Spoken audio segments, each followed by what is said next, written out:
दोस्तों, वैसे तो हमारी डेट ऑफ बर्थ के अंदर बहुत सारे कॉम्बिनेशन बनते हैं और बहुत सारे कॉम्बिनेशन मिस भी हो जाते हैं, लेकिन एक कॉम्बिनेशन ऐसा है जो 357 से मिलता है।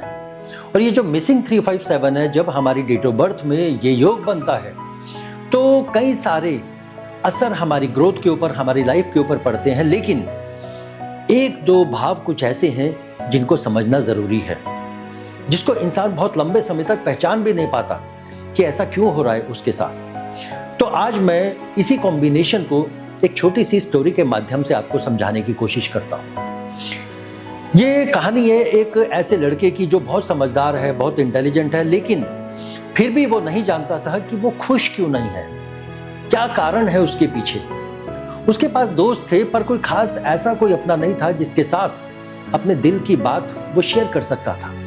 वो सबकी बातें सुनता था, पर कभी भी अपनी बात को बयां नहीं करता था, अपनी बात को कह नहीं पाता था।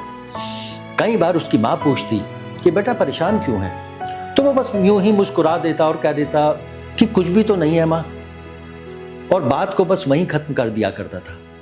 उसे खुद भी नहीं समझ में आता था कि आखिर कमी कहाँ है, क्योंकि वो लड़का ना तो कभी किसी से लड़ता था और ना ही नाराज होता था, ना कभी किसी से शिकायत किया करता था। बस लोगों से, अपने रिश्तों से वो दूर हो जाता था चुपचाप। एक दिन उसकी सबसे करीबी दोस्त जब उसके पास से चली गई, लेकिन जाते जाते वो क्या शब्द कह के गई कि तुम्हारे दिल में तो कुछ भी नहीं है, तुम कुछ महसूस ही नहीं करते मेरे बारे में, ना ही कभी किसी इमोशन को मेरे सामने लाते हो।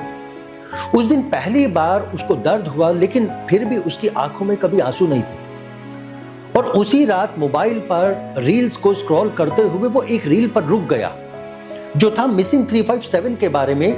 और जब उसने उसकी एक बात सुनी तो उसको ऐसा लगा कि शायद वो अपने से कहीं ना कहीं कनेक्ट हो रही है। उसने उसी वक्त अपनी डेट ऑफ बर्थ को चेक किया तो पाया उसकी डेट ऑफ बर्थ के अंदर भी 357 मिसिंग है।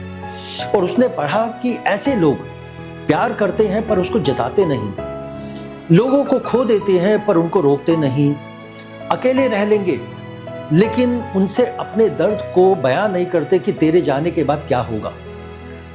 उसी समय इन सारी की सारी बातों को सुनकर वो खुद भी सन्न रह गया। पहली बार उसे अपनी पूरी जिंदगी में आने वाली समस्याएं और जो तकलीफ थी वो समझ में आने लगी।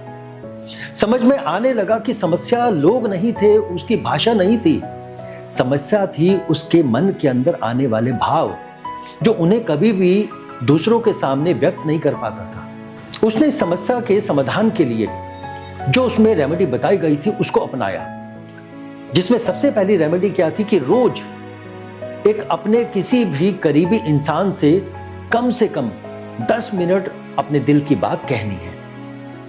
पहले दिन उसको अजीब लगा, दूसरे दिन मुश्किलें कुछ हल हुई, तीसरे दिन चुप्पी टूटने लगी और धीरे धीरे शब्द आने लगे, एहसास बनने लगे, और जो रिश्ते छूट रहे थे अब वो रिश्ते फिर से जुड़ने लगे।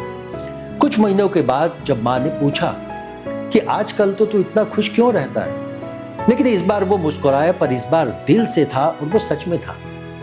उसकी जन्म तिथि आज भी नहीं बदली, 357 का कॉम्बिनेशन वो आज भी मिसिंग है, लेकिन अब कभी जिंदगी में वो कमी नहीं थी, क्योंकि उसने अब समझ लिया था कि हर कोई किसी ना किसी कमी के साथ जन्म लेता है, परफेक्ट कोई भी नहीं है।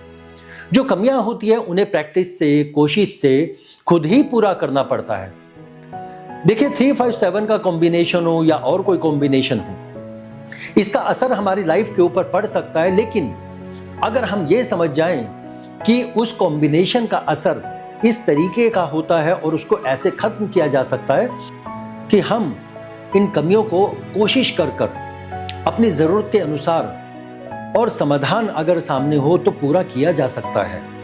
बस जरूरत होती है कि एक बार एक कदम को बढ़ाने की। अगर आप भी अपनी लाइफ में किसी भी तरह की ऐसी कोई कमी महसूस करते हैं तो जानने की कोशिश कीजिए कि इसके पीछे का क्या कारण है, और उसको खत्म करने के लिए आप एक स्टेप आगे बढ़ें, और आपकी सहायता के लिए 10 कदम हम आपके साथ रहेंगे। तो हम मिलते हैं अगले वीडियो में फिर से कुछ नए कॉम्बिनेशन के साथ। तब तक के लिए धन्यवाद।